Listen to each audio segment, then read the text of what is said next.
Gaming బిల్లుకు కేంద్ర cabinet ఆమోదం తెలిపింది.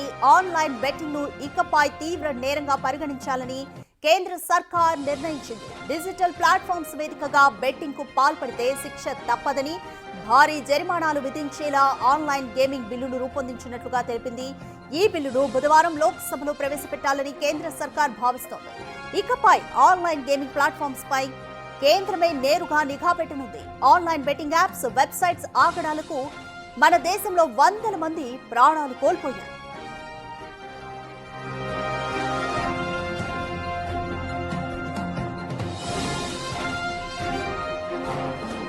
ఈజీ మనీ కోసం అత్యాశతో కొందరు, వ్యసనాల బారిన పడి ఇంకొందరు గంటల కొద్దీ ఆన్లైన్ బెట్టింగ్ గేమ్స్ లో మునిగి తేలుతున్నారు. గతంలో ఈ వ్యసనం కొంతమంది యువత వరకే పరిమితమవగా ఇప్పుడది ప్రభుత్వ ఉద్యోగులు, పోలీసులు, సాఫ్ట్వేర్ ఉద్యోగులు అనే తేడా లేకుండా ప్రతి రంగానికి చేరింది. అయితే ఈ బెట్టింగ్ ఆడే ప్రతి 100 మందిలో దాదాపు 95% మంది డబ్బులు కోల్పోయి ఆర్థికంగా చితికిపోతున్నారు. డబ్బులు పోగొట్టుకున్న చాలా మంది తమ ప్రాణాలతో పాటు కుటుంబ సభ్యుల ప్రాణాలను కూడా బలి తీసుకుంటున్నారు. కేంద్ర ప్రభుత్వం ఇకపై ఈ ఆన్లైన్ బెట్టింగ్ ఆగడాలకు అడ్డుకట్ట వేయడమే లక్ష్యంగా ఆన్లైన్ గేమింగ్ బిల్లుకు ఆమోదం తెలిపింది.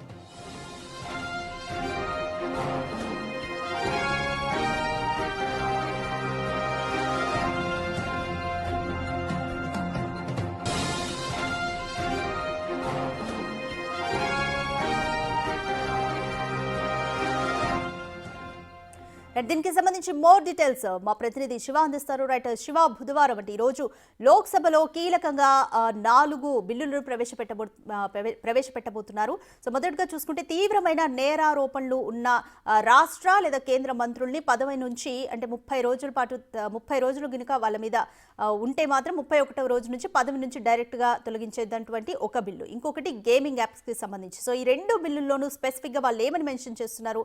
సో ప్రధాన ఉద్దేశం ఏమనుకోవచ్చు?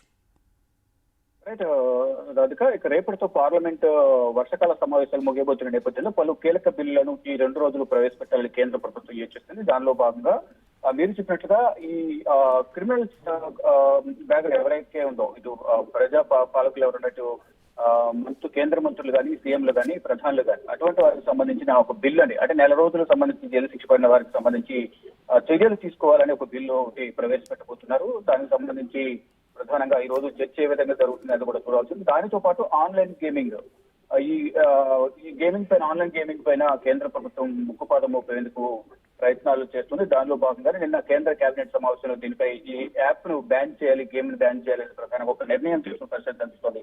ఆన్లైన్ లో బెట్టింగ్ కడితే అటు వారికి కూడా జైలు శిక్ష విధించే విధంగా కూడా కేంద్రం చర్యలు తీసుకోబోతుంది. దాదాపు 7 సంవత్సరాల జైలు శిక్ష విధించాలని ఒక నిర్ణయం తీసుకున్నారు.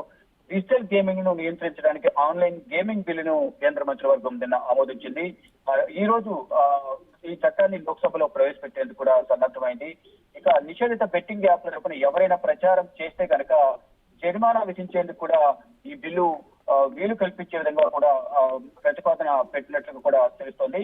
అంటే ఇదొక వ్యసనంగా పిల్లల్లో, మరి ముఖ్యంగా పిల్లల్లో అయితే ఇదొక వ్యసనంగా మారింది. ఆన్లైన్ గేమింగ్ అనేది నిరంతరం ఆడుతూనే ఉన్నారు. అనేక మంది ఇంతకుముందు మీరు చెప్పినట్లుగా ఈ ఆన్లైన్ గేమ్ ఆడడం వల్ల అనేక మంది అప్పుల పాలయ్యి వారు చనిపోవడమే కాకుండా ఫ్యామిలీ మొత్తాన్ని కూడా బలి తీసుకుంటున్న పరిస్థితి కనిపిస్తా ఉంది. అంటే ఆన్లైన్ గేమింగ్ లో అప్పులు కావడం, మళ్ళా వేరే దగ్గర దాన్ని డబ్బులు తెచ్చుకోవడం, మళ్ళీ దాన్ని కట్టలేక ఒత్తిడికి గురై కుటుంబ సభ్యులకు ఏం చెప్పుకోలేక కొంతమంది బలవన్మరణానికి పాల్పడుతున్నారు. కుటుంబ సభ్యులతో కలిసి వారందరూ కూడా చనిపోతున్న పరిస్థితి కనిపిస్తోంది.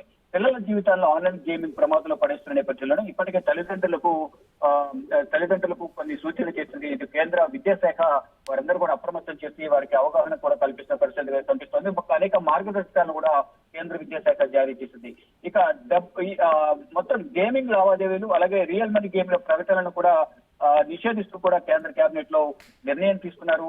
రియల్ మనీ ఆన్లైన్ గేమ్ల నిధులను ప్రాసెస్ లేకుండా బ్యాంకులు కూడా నిషేధం విధించారు. ఇక ప్రతిపాదిత ఆన్లైన్ గేమింగ్ నియంత్రణ అండ్ ప్రమోషన్ చట్టం ప్రకారం బ్యాంకులు అలాగే ఆర్థిక సంస్థలు రియల్ మనీ ఆన్లైన్ గేమ్ల కోసం నిధులను ప్రాసెస్ చేయడానికి లేదా వాటిని ట్రాన్స్ఫర్ చేయడానికి అనుమతించకుండా ఈ బిల్లును ప్రతిపాదిస్తోంది.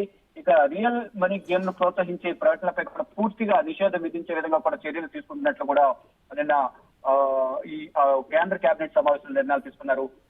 ఈ స్పోర్ట్స్ అలాగే ద్రవ్యేతర నైపుణ్య ఆధారిత గేమ్లను కూడా నిరంతరం ప్రోత్సహించడం, నమోదు కానీ లేదా చట్టవిరుద్ధమైన గేమింగ్ ప్లాట్ఫామ్లపై కఠిన చర్యలు తీసుకోవాలని కూడా ఈ బిల్లు ప్రతిపాదిస్తుంది. ఇక ఈ గేమ్లను ప్రోత్సహించే ప్రకటనలపై పూర్తిగా నిషేధం విధించడంతో పాటు ఈ స్పోర్ట్స్ ప్రకటనలపై మొత్తం నిరంతరం వీటన్నిటికి సంబంధించి కూడా పర్యవేక్షణ ఉంటుంది. దీనిపై చర్యలు తీసుకుంటామంటే కూడా కేంద్ర ప్రభుత్వం తెలియజేస్తుంది. ఇక 2023 అక్టోబర్ లో ప్రభుత్వం ఆన్లైన్ గేమింగ్ ప్లాట్ఫామ్లపై 28% జీఎస్టీ విధించినప్పటి నుంచి కూడా ఇవన్నీ కూడా పరిశీలనలో ఉన్నాయి. ఆన్లైన్ గేమ్ల నుండి గెలుపోటముల నుంచి కూడా 30% వరకు కూడా పన్ను విధిస్తున్నారు. ఇక ఆఫ్షోర్ గేమింగ్ ఆపరేటర్లు భారత పన్ను పరిధిలోకి తీసుకురావాలి, వారందరూ కూడా భారత్ సంబంధించిన పన్ను పరిధిలోకి తీసుకురావాలని కూడా కేంద్ర ప్రభుత్వం భావిస్తుంది.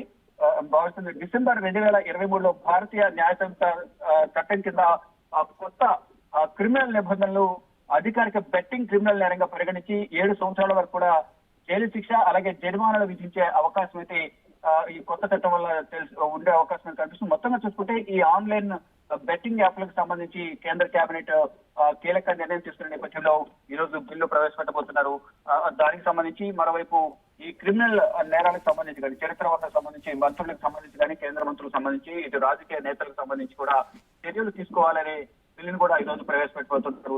దాంతో పాటు ఇటు జమ్మూ కాశ్మీర్ కి సంబంధించిన హోదాకు సంబంధించి కూడా బిల్లు అనేది రాబోతుంది. ప్రత్యేక బిల్లును కూడా ప్రవేశపెట్టబోతున్నారు. ఈ జమ్మూ కాశ్మీర్ కి సంబంధించి గతంలో హోదాను తీసేసిన నేపథ్యంలో ఇప్పుడు దానికి ఒక హోదాను కూడా కల్పించాలని కూడా ప్రధానంగా భావిస్తోంది కేంద్ర ప్రభుత్వం. దానిలో భాగంగానే ఈ రోజు దానికి సంబంధించిన అంశంపై ఇటు లోక్సభలో బిల్లును ప్రవేశపెడతారు. బిల్లును ప్రవేశపెట్టిన తర్వాత లోక్సభలో ఆమోదం పొందిన తర్వాత రాజ్యసభలో కూడా ఈ జమ్మూ కాశ్మీర్ కి సంబంధించిన బిల్లును ప్రవేశపెట్టబోతున్నారు. ఇలాంటి ప్రత్యేక హోదా కల్పించాలని ప్రధానంగా కేంద్ర ప్రభుత్వం భావిస్తోంది. అని గతంలో జమ్మూ కాశ్మీర్ అలాగే లద్దాఖ్ రెండుగా విభజించారు కాబట్టి ఇప్పుడు దానికి సంబంధించి జమ్మూ కాశ్మీర్ కు ప్రత్యేక రాష్ట్రంగా గుర్తింపు ఇవ్వాలని కూడా కేంద్ర ప్రభుత్వం భావిస్తోంది. దానిలో భాగంగా దానికి సంబంధించిన బిల్లును కూడా ఈ రోజు లోక్సభలో కేంద్ర ప్రభుత్వం ప్రవేశపెట్టి ఆమోదం పొందే విధంగా కూడా చర్యలు తీసుకునేందుకు ఇప్పటికీ ఒక ప్రణాళికను సిద్ధం చేసి దానికి సంబంధించి ఒక నిర్ణయం కూడా తీసుకున్నట్లుగా తెలుస్తోంది.